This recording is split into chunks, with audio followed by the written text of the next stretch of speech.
Carl and Damon here from Games, Brains and Head-Banging Life, gbhbl.com for short, and it's They Made What into a TV series, Pac-Man and the Ghostly Adventures, and we are in the latter half of Season 2, or Season 3, depending upon what territory we're in. It is Episode 14, Peace Without Slime, written by Sean, Catherine, Derek. Now, we should note this is a two-parter. There is a second part to this. However, unlike most of the two-parters that previously turned up, it's not a Part 1 and Part 2. They just have two separate names. So you wouldn't necessarily know that until you watch them. Anyway, whichever way you watch it, as the second half of Season 2 or the first episode of Season 3, it is, at its core, another Pac-Man and the Ghostly Adventures episode. And Pac-Wo's election is coming up, and Silly and Spiral are campaigning for Spearos to be re-elected. Why? Why? Exactly. He fucking sucks. And Skibo sees it differently, pointing out that ghost attacks are becoming more frequent. My man, right? And case in point, a ghost attack. It's dealt with, but the trio do acknowledge more random ghost attacks recently. I wonder if it has anything to do with the election. Duh. If the ghost attacks are happening more frequent and there's election coming up, I suspect the two are idiots. This is especially as the other candidate is not even out of the race. And it's interesting, this other candidate is, I wrote it down, Dolores Disk. And in an interesting twist on things, Silly is considering supporting her, partially because of the fact that it would be a female president. It'd be a she. And I'm like, are you seriously going to deal with this really deep and complex subject? I mean, good God, in modern politics right now, women can't be elected president because there are still huge swathes of people in America going, oh, women couldn't do that. So I mean, like, and what, Pac-Man and the Ghostly Adventures is going to tackle this? All right, guys. Yeah, in 22 minutes. Not that it really matters, though, as again, in another incredible scene, at school, they're reminded, while that voting has an effect on their life, they can't vote because they're too young. And I was like, what is this episode doing? That is a consistent bullshit thing. And like in our country, the UK, you can't vote until you're 18. And there's been a lot of talk about lowering that age to 16, which I am pro. Because at 16, you can make a lot of fucking informed decisions at 16. You can't decide who goddamn runs the country. So I mean, I think I'm like, what on earth is the messaging in this episode? It's freaking mental, right? Well, you know who they can vote for? A student president. And it's going to be Cylindra and Skibo going for it. Not only do they have to campaign for Silly, but they want to continue to campaign for Spearos. Why? You can't even vote. What is wrong with these little freaks? Now, Pac tries to explain this. Friends vote for friends. Since when is Pac friend with Spearos? What did I miss? Like like they are not friends. He's the president. He calls upon you. You're not friends. You're not hanging out. That's crazy. But also bullshit. And Silly reminds him that actually you should vote for the best candidate. Yes.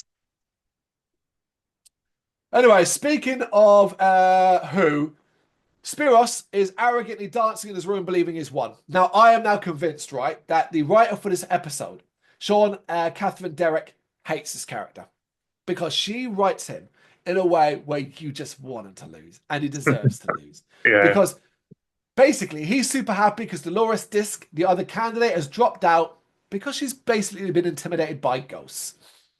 And he's really, really happy because he thinks he's won it.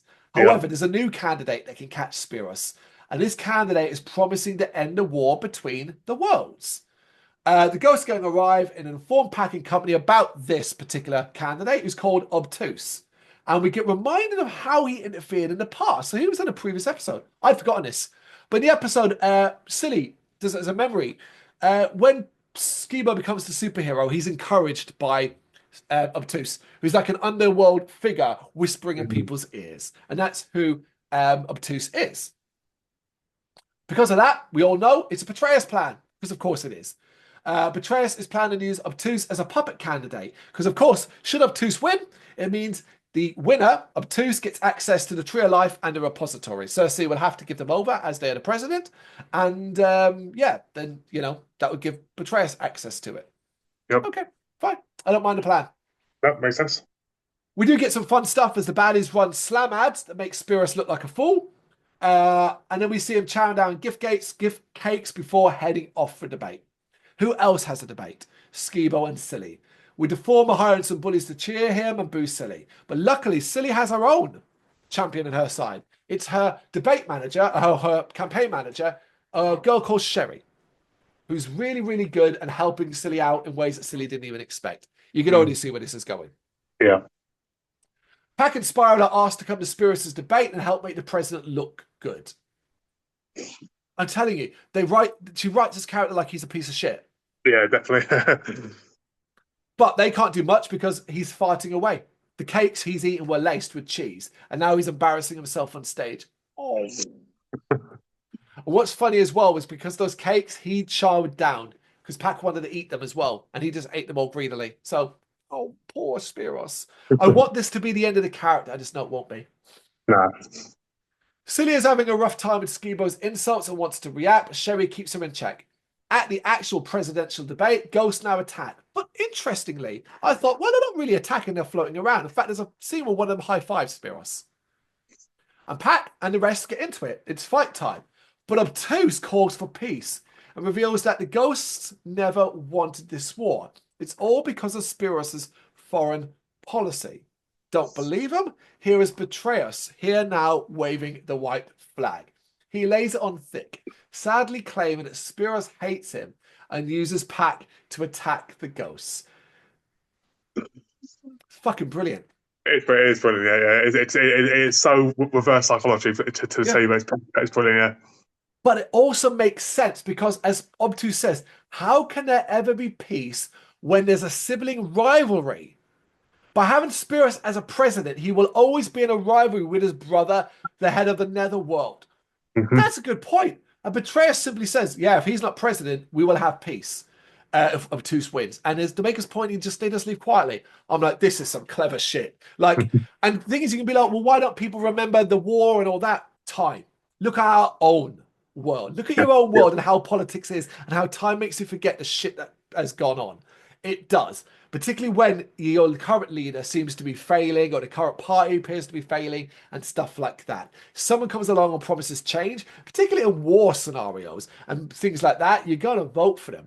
I think it's really, really clever, and it helps that I don't like Spiros. You got my vote. You got my vote, Obtuse. Meanwhile, Sherry is killing it as Silly's campaign manager, and she's grateful. She needs Pac and Spiral's help, though, but they have to help Spiros too.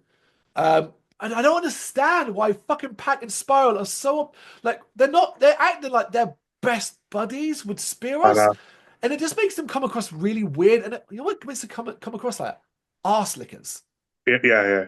Proper. Yeah. Silly needs the fucking help. She's the actual help. And you know what? They could have done a really thing where they realized that. Again, they realized, you know what? We can't dictate the like politics, but we can help our friend. Nope. Because Skibo's gaining followers because of the lies he tells. Right, I love that. That is a really clever way of talking about politics in a kid's show, and you're not talking down to him. Skibo is simply telling lies about Silly, and it's gaining him followers. Welcome to politics, right? Yep. Fabulous. They agree to help. So go on. No. I was going to say like, it's a carbon copy of today's world, so. Yeah, exactly that. And even the world that this was released in, it's been the world of politics for forever and will continue to be. Go back to the first cavemen electing their first leader, and someone was promising to get you more rocks, even though those rocks didn't actually exist. He got voted in. He claims. So Spiros now arrives, right? So they agree to help Silly, but Spiros arrives and also needs to help. And in the most manipulative, lying, basic shit, because I'm convinced he's lying. He says, I'm okay with losing, but if that's what the people of Pac-World want, but I'm currently winning and I'm worried about what Obtuse and Brrraains might do to win, so I need your help. I think he's lying. Now I know he's probably not written that way, and it's supposed to be a bit humiliating for him. I still think he's lying. He's a liar. He's a lawyer. He's a bad president, and I hope he dies. That's a bit harsh. It sounds very, very manipulating. Does, because it's voting time and the ghost possessed Pac Walders in the voting for obtuse. I thought that's a really clever idea. Yeah. But Pac immediately sees this happening at a particular voting booth and attacks, and like sort of does a tornado thing and sends the Pac Walders spinning and away and all that. And then in a moment that I stood up and I just went, a van moves to reveal the media and obtuse watching with cameras, and obtuse accuses them of trying to rig the election, attacking Pac Walders to stop one that would vote for obtuse. Mhm. I was just like, oh my God, that's so good. Yeah, indeed. Fabulous. Because as well, by having what you've done for the episode, by having Pac and Spiral particularly campaigning for him and constantly being the public face, particularly Pac, of President Spiros, it generally does look like they're trying to rig it. Yeah, indeed. The polls close. Is that it? They race off to sort their vote out for Silly. However, Silly steps down and puts Sherry forward as the best candidate, which we was the writing on the wall, of course. Yeah. Rightfully, Skibo says that's not fair, and I'm like, yeah, that's not wrong, because Silly's like, oh, my people who voted were going to vote for me should vote for Sherry. Doesn't work that way. Well, Sherry ends up winning anyway, so that was obvious anyway. Skibo was never Yeah. going to win. He's the bully, bullies don't win, and rightfully so, How about the real presidential election? It's close, and Obtuse wins by a single vote, which Spiros apparently forgot to vote, so he's technically to blame. Yeah, that's how the episode ends, obviously leading into the second episode. Now, here's the thing, right? You can say, well, isn't that fun? He's in charge and all that. No, because I know what's going to happen. The second episode, all of this is going to be undone. And in the end, Spiros will still be leading will be the leader. It's not going to change anything at this stage. There are no stakes at all. But do I appreciate Spiros being taken out of peg? Holy fucking shit. Absolutely. It's okay. It's okay. I'm not really seeing the point of a two-parter here, but I really do like how cleverly Obtuse is written and how elements are clearly written in a way to sort of poke fun at real life politics. I think that's clever writing. I think that's smart writing to point out to, and I think it's like a clever way to kind of talk to kids about politics and perhaps the nastier side of it. But also, then it's important that that nastier side can win, but eventually will get its comeuppance, which will be the second part. Yeah, he said it. Yeah, it was a decent episode about that. But again, as you said, I don't think it needs a two-part episode. As I said, it could have very easily ended that. It could have ended in that episode. It could have been shown that it was a rigged or it was fixed, and Spurs wins it. Well, we'll see what happens in the next one because I haven't actually watched that yet at the time of recording. Let's see if it does deliver. But for now, that was episode 14, Peace Without Slime, from season 2, the latter half of season 2 of Pac-Man and the Ghostly Adventures. We're in the home stretch, people, but let us know what you think in the comments. Thank you very much for watching. If you've enjoyed what you've seen, please consider hitting that like and subscribe button. It does help us out. You can find us at gbhbl.com and across all social media platforms. And if you really want to give us a bit of extra support, please consider buying us a cup of coffee over on our coffee page. Thank you.